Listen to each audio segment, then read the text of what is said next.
For KRVN Sports, I'm Jason Jorgensen. Gothenburg has a new football coach. The school this week announced the hiring of Concordia University grad Riley Freeland to take over the reins of the Swedes. This week I had a chance to talk to Freeland, and I asked him how he ended up in Gothenburg. Yeah, I think I actually saw some stuff on social media was the original kind of where it popped up. And then I saw the posting on the NSAA job board. And so, this off season we were just kind of exploring some different job opportunities. And one of the things that me and my wife talked about is we did want to get closer back to her family. It's the good life in Nebraska. We knew that's something that we were comfortable with for 4 years. We had a chance to get out and explore a little bit, but now we're really in a position where we want to find a place that we can call home and raise our family long term. So that's where I saw the Gothenburg posting was on that NSA website and applied for it. And I think within 3 minutes, Dr. Jonas had emailed me back. And so that was kind of how that started. What's it like coaching football out in Arizona? I would assume that's pretty competitive. Yeah, it's some really competitive football. Lake Havasu, we're 4A. There's 6 divisions here in Arizona, and so they're in the upper half of it. I will say the scheduling. I've talked to Dr. Jonas and Mr. Marachik about it's going to be different because here in Arizona we weren't even able to practice until 8:00 at night because we had to wait for the heat to get down. Whoa. So we're going to be able to at least start practicing after school again. I'm super pumped about that, but. No, yeah, there's a lot of talent out here, especially in Havasu. It's a large community, about 60,000 people, but it's only one high school.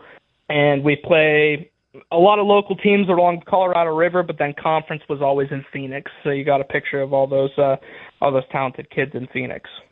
When you made your trip to Gothenburg, what maybe did you learn about it? What did you expect? And you must have been impressed to decide to pursue this job. First off, the expectations were pretty high to start just because the engagements that I had with Dr. Jonas, Mr. Marachik, Mr. Riker, they were amazing. Ever since I get been in contact with them in early January, they've been nothing but awesome. And so we were really excited, honestly, just coming out and meeting them in the first place. But then, getting into Gothenburg, seeing the town, meeting people, they took us out to coffee and we got stories and everything like that. And so we were really impressed, and we know the Midwest culture, right? Being that Rachel grew up here and I lived there for 4 years, but you can really tell that Gothenburg is a place that is going to be really easy to call home. And I would think maybe going to a place that has won over the years where football is a big deal, I would think that has to be a selling point too. Oh, absolutely. Yeah. I mean, Coach, he set the standard and he's not handing over a program that has any bumps or bruises for sure. It's going to be some big shoes to fill, but it's definitely a challenge that I'm excited about. And, definitely.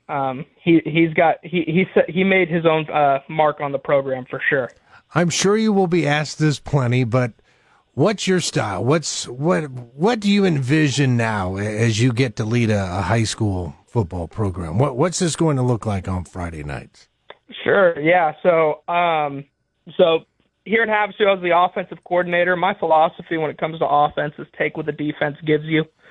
If a defense is going to come out with a heavy box, then that's a sign that we should probably be throwing screens, throwing quick passes, throwing to where they're giving us opportunities to place the ball. If they're going to come out in a light box and bracket the receivers, then we're probably going to run the ball 40 times a game. I try to stay pretty consistent in that. I'm a true believer that we also have to get the ball in the hands of your best players because at the end of the day, it's not X's and O's, it's Jimmy's and Joe's, right? And so that's going to be my philosophy, definitely. I mean, if you had to put a label to the offense that I've run in the past, I would definitely say it's that modern spread RPO style. But I'm also excited to get in touch with the assistant coaches that have been a part of the program, and sounds like they're going to be sticking around and hearing how it's just bouncing ideas off of them and seeing how it's going to relate to the current roster that we have. Well, I'm sure you just have to be so excited and probably can't wait to get out here and get started.